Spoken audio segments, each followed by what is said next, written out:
So just thoughts on this whole thing now that...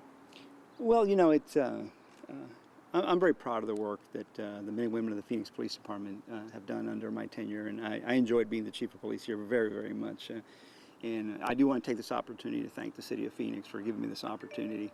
I'll also tell you that, I stand on my statements of yesterday. I thought it was very important for people to understand the position that I had in relation to being the police chief. I felt very strongly that yesterday it was my responsibility to inform the community of this public safety issue. I know that I was ordered not to speak to the media, but the fact is that when you're the police chief, you have a responsibility to talk to the public. I may be talking to the media right now, but I'm talking to the community. I felt very strongly that the message needed to get out as to what I was seeing in relation to running this department. I thought it was very important. I thought the order for me not to speak to the media was totally against what we stand for in relation to public trust and transparency.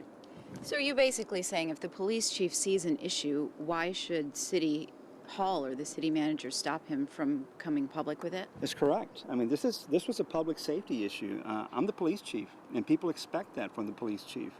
And for me to be given an order not to talk to the media, how is that public trust and transparency? I'm standing on the principles of public safety. When you first came here, did you know how much influence the city manager's office would have over the chief of police? I did, but I had the strong assurances from David Cavazos that I was going to be the chief of police, and he respected that. When David left, did that change? I think it's changed recently. The police union started getting stronger again, and I just the whole situation for me was that I felt very strongly that we had a strong mission in front of us. I acquired this department in 2012. We weren't going to be able to hire officers. We were going to be 600 officers short now. We had our challenges ahead of us. So it took someone, I believe very strongly, that had a very strong plan for public safety, and I did.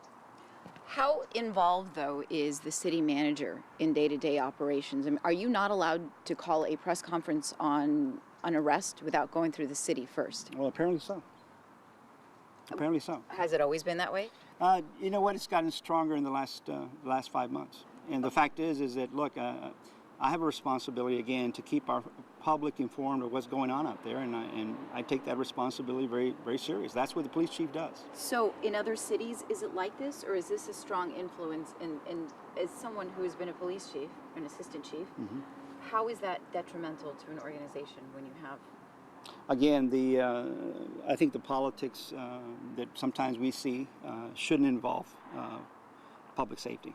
Public safety has to stand on its own merits, and the police chief has to be the police chief, and he has to make decisions that he has experience and knowledge of, and I have. I've got 36 years of policing. What do you think you're going to do now? You know what? I haven't decided. You know what? I feel good of where I'm at today, and again, after 36 years of policing, I think I deserve a break, but I haven't decided yet. Okay, and then what message do you leave for just the officers? Because there are some really great officers. I mean, everyone always calls Phoenix police whenever there's a big kind of crime or murder. Yes. You guys are always called in. Absolutely. Let me tell you something. The men and women of the Phoenix Police Department are outstanding. I consider it the best department in the United States. But we had our challenges, and those challenges, I think, started 5 or 6 years ago when they said we're going to stop hiring police officers. I can tell you right now that when I look at the city of Phoenix and we're down 600 officers, this is a big issue, and it was an issue that I was brought in to address, and I think people thought it was going to be an easy task and anybody could do it. No, it was a very difficult task, but yet, we're sitting today and we were anticipating a 7% reduction of crime this year. That's the work that's being done by the men and women of the Phoenix Police Department. We made some incredible arrests this year. The man who killed Father Walker, the 2 suspects that shot DPS Trooper James Casey. The Phoenix Police Department does a great job. I'm so proud of the men and women of our department.